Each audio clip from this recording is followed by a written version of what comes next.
Mitch Miller, it is Wednesday, August 17th, 2022 at 6:19 p.m. Eastern Time. You're watching my video journal, and I am systematically challenging the United States military to a pistol duel or wrestling match to try to secure a budget so that I can start a weapons company dedicated to non-lethal paintball gun, dueling pistols, and other smart weapons designed to not be able to be fired around churches, synagogues, schools, hospitals, things of that nature. So we're on to major in the United States military. If you are a major, if you've achieved the rank of major or the equivalent in any other branch of the military other than the Army in the United States military, I challenge you to a duel using non-lethal compressed air paintball pistols. Since we do not have these prototypes, we will revert to wrestling match using scholastic rules, 2-minute periods, 3 2-minute periods. If you win the duel, you will delay this challenging procedure by 6 months. I will not challenge the next rank down in the military for 6 months, as per the peace treaty I put out there. You will also receive one of my pieces of art worth millions of dollars. If I win, you must find room in your budget to seed money for my weapons company. If you do so, if you cannot find the money in your budget, you must use personal money to fund me, and you will receive in return for this funding a stock certificate written by me and or a piece of art worth millions of dollars. That's all I have to offer at this point in time.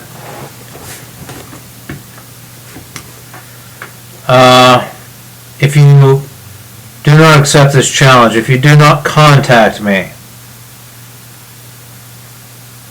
I have rented a barn in Utica, Pennsylvania with wrestling mats in it. On September 17th, we can get this duel taken care of. If you do not accept my challenge, if you ignore it, if you deny it, you are a coward, first and foremost. Furthermore, the blood and death of any military action globally is on your hands for not legitimizing and justifying this form of modern warfare.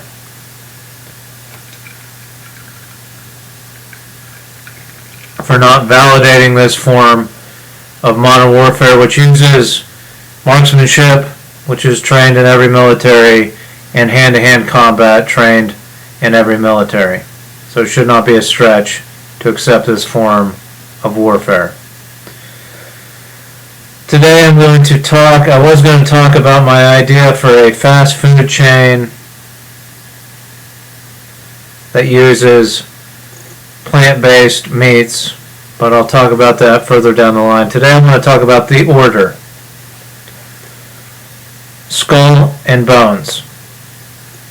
But that's not all I want to talk about. I want to talk about my media company. I believe I did investigations and ended up in places as I did my world travels to find out violations in different areas. And I did not go directly to the media. I wanted to go to the media. The media would not talk to me necessarily. I did not jump to the media first off the bat. I tried to deal with the hotel companies, these international institutions that hide horrible, horrific things. I tried to deal with them.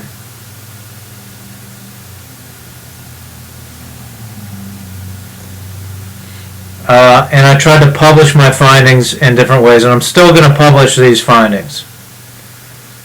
But, well, for instance, when I was strapped down to a bed in the Czech Republic, and I lifted and I memorized the patent number off of that strap down device, wrote it down, brought it back to the United States patiently, looked into the patent office, found no such record of that patent number. I wrote a screenplay to publish my findings. Now, I don't know why intelligence agencies or top secret agencies need to develop medical strap-down devices, torture devices, with certain patent numbers that don't show up in the online database.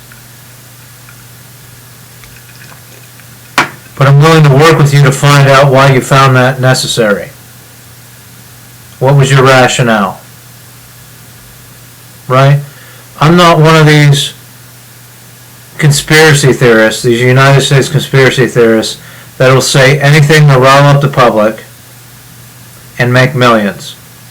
I'm willing to keep your secrets for a limited time to understand your rationale, to move your nation, your country, beyond this history of torture or whatever, what have you, and move forward into a new, transparent, and hopefully more democratic form of a system. So work with my media company. I've proven that I'm willing to wheel and deal with these international organizations and not just run to the media with a little bit of evidence and try to blow up their spot. Right? Like when I was in Berlin, Germany, I stayed in the hostel for one night, but then I moved on to a Hilton hotel in a cobblestone area of Berlin with a huge temple. Looked like it was several hundred years old, maybe 1,000 years old. I don't know. It was stone. It was ruins in a temple in cobblestone all around that area, and the Hilton Hotel bordered that. Then I inspected the executive suite that I was in. It looked as though the bathroom could be turned into a gas chamber.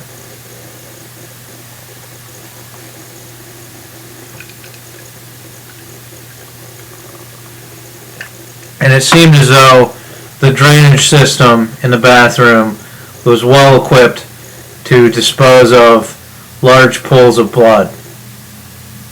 The toilet even had a QR code sticker on it as though the fixtures had been replaced recently.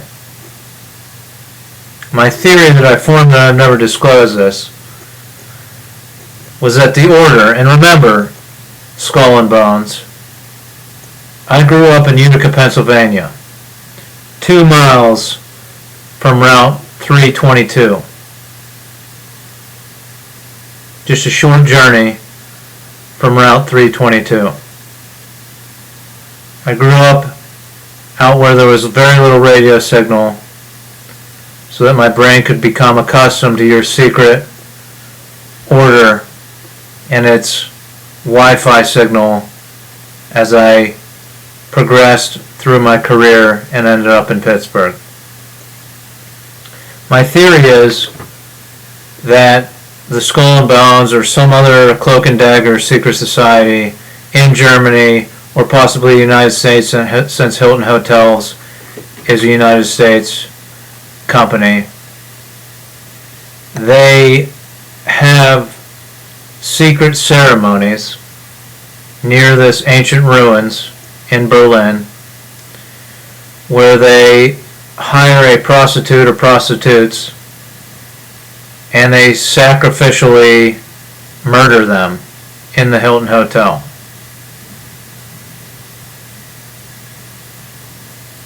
Within eyeshot of the ancient ruins. They then dispose of their bodies, clean up the blood. They put their bodies in a freezer. I found 2 freezers in the rooftop, the uppermost level of the Hilton Hotel. They keep their body there. They butcher them and they feed them, these dead prostitutes, during the continental very full breakfast, or throughout the meal service of the hotel. Who knows? Maybe there are even wealthy people who specifically order that type of flesh to be consumed via room service in their hotel room. Now, I hate to subvert the German culture, but they don't have a great history.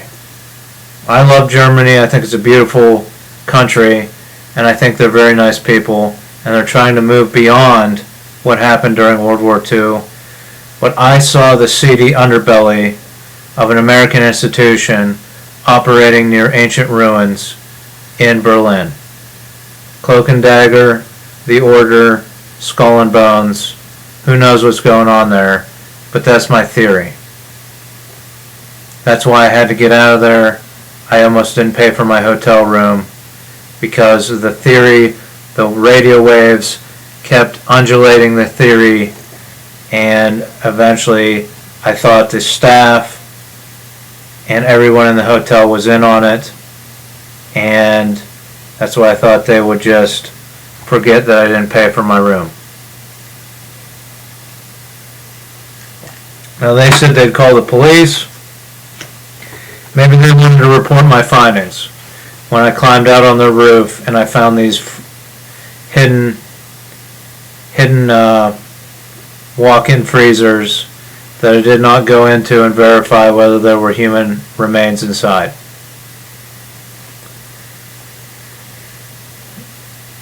So this is the extent. These are the extents of secrets that I'm not going to scream from the rooftop.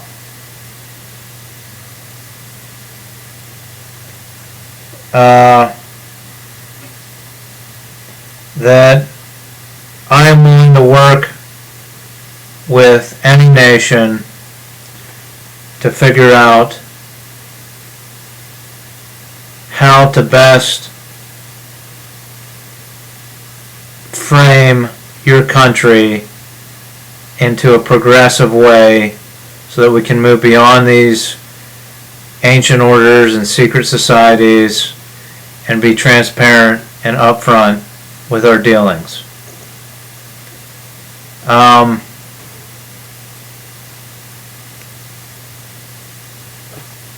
So, work with my media company. Disability TV is what it's named now.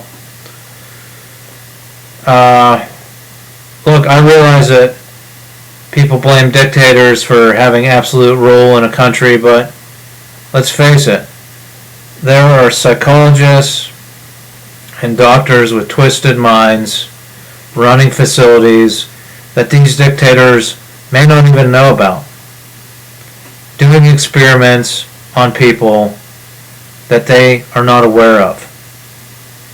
So, if we find these facilities, do we just expose them and say Castro knew about this the whole time? He got multiple reports from internal sources throughout the government that this was happening.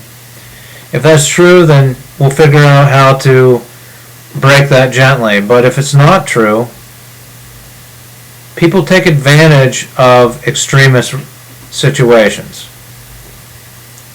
And if they think they can shirk responsibility and pass it on to a dictator who, just like a king of ancient times, was trying to do the best for their population that they could,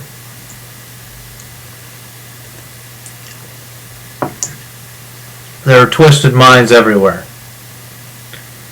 Let's find those people out, and let's not instantly put it as the responsibility of the leader of the country, but figure out what type of communications happen there and work to move beyond it, and not necessarily expose it, but deal with it and release it in due time. The United States has plenty of secrets that it keeps a tight ship on not exposing. I'm willing to work in a way that we can figure out how to move forward in the best possible way for the people of your country. And I think I've proven that. If you look at my communications while I was abroad, I was calling out leadership, and I was starting my own media company, but I was not screaming on video, "There's dead prostitutes in the Hilton Hotel, and the Skull and Bones are doing all kinds of crazy shit over here." I said stuff, and I can't remember everything I said because I was in a form of psychosis from the different radio waves in those countries. But I think I handled myself, and I stayed composed for the most part pretty well. So consider contacting me about the troubles of your country. We'll expose it in a logical, sensible way so that people in the United States don't hate you or your people, so that people in other countries don't necessarily hate you or your people. We'll figure out what's going on. Thanks for watching. Join me next time when I challenge the next rank down in the military.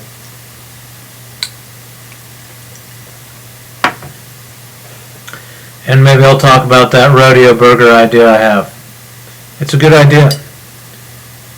Because it's not just people that don't accept my challenge that are cowards.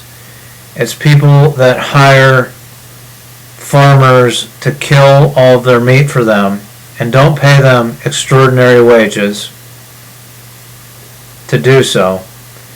Those people are cowards too. If you're not willing to look your meat in the eye and kill it yourself and butcher it yourself, then you're a coward. If you've had a hamburger at McDonald's or Burger King, I say you're a coward, and you'll find out why next time. Thanks for watching.